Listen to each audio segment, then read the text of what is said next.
Grabe, dating malawak na dagat, ngayon ay malawak na nakabuhanginan mga kababayan. So parang kailan lang po ang nangyari, no? Tingnan niyo naman sa ngayon mga kababayan ko. Sobrang lawak na ng tuloy-tuloy na reclamation at pagtatambak ng buhangin dito nga po sa may part ng Pasay, sa may Manila Bay. So ating abangan dito mga kababayan ko, no? Kung ano pa yung ating makikita at matutunghayan dito nga po sa aking YouTube channel.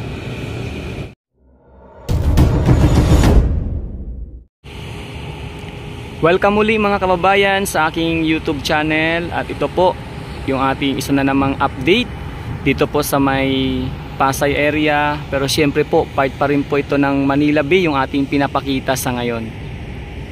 So dito parang kailan lang matatanaw natin ang malawak na dagat, no? At syempre may mga namamangka at nag-i-enjoy dyan sa kanilang pagligo, no, dito po sa dalampasigan mismo na ating natatanaw na may bakod na mga kababayan.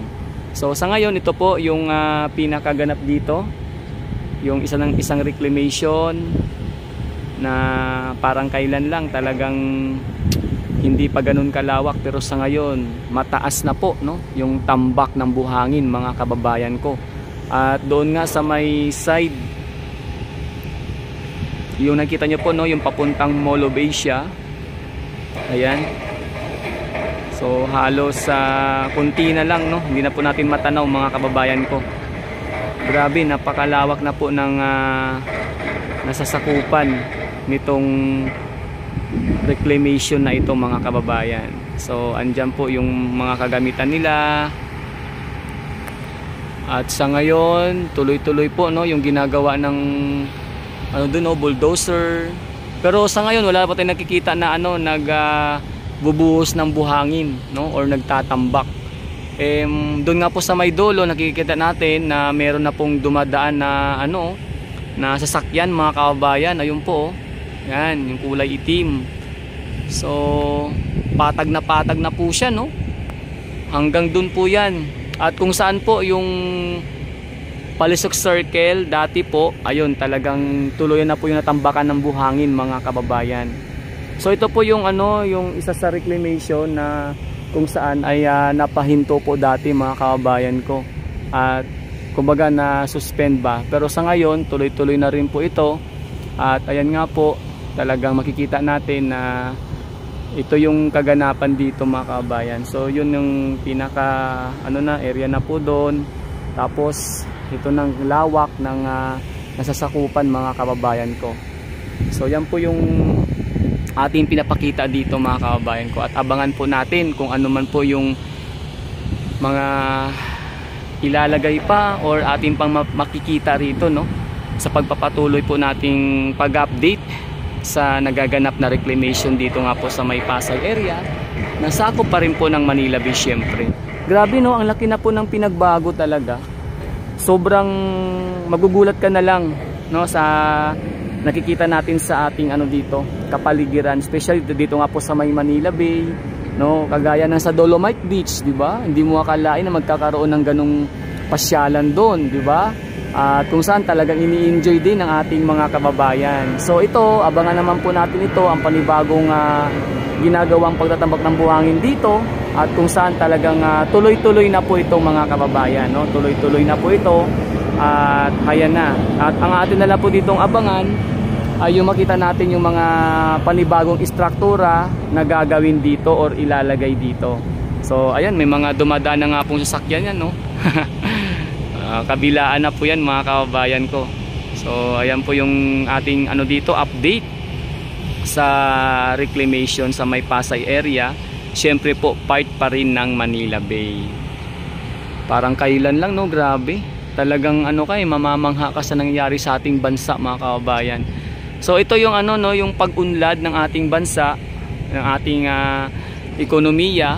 So kasabay nito, pag halimbawa natayuan po dyan ng mga panibang istruktura or kung may mga malls man dyan or mga kumpanya, syempre another trabaho yan sa ating mga kababayan na naghahanap ng trabaho. So syempre may tulong din po talaga siya, no, may tulong din po siya. Ngayon pa lang po may tulong na po siya mga kababayan kasi dati before nilagyan ng ano yan, ng bakod, may ano tayo dito, no, may mga nakausap tayo dito, may yung mga ibang ano diyan nagtatrabaho ay talagang mga ano po, no, masaya sila mga kabayan ko kasi nga meron silang work na ganto dito. So ang ating mga kabayan kong purpose dito sa ating pagbablog o papapakita sa ating video ay may pakita talaga natin yung nagaganap sa ating bansang Pilipinas, especially dito nga po sa May Manila Bay. So ayan, subaybayan lang po natin mga kababayan ko, no. Syempre kalaki po diyan yung improvements ng ating bansa, yung nangyayari sa ating bansa. Yan po yung pinakamahalaga sa lahat, yung inyong nakikita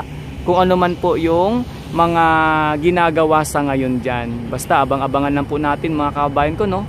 Kahit po talaga ako ay excited na rin, no. Grabe, parang kailan lang talaga siguro nag-start po ito ng ano, ng nung nag-vlog tayo dito mga 2023 last year, diba? Yung parang ano, pero ngayon grabe, parang kailan lang.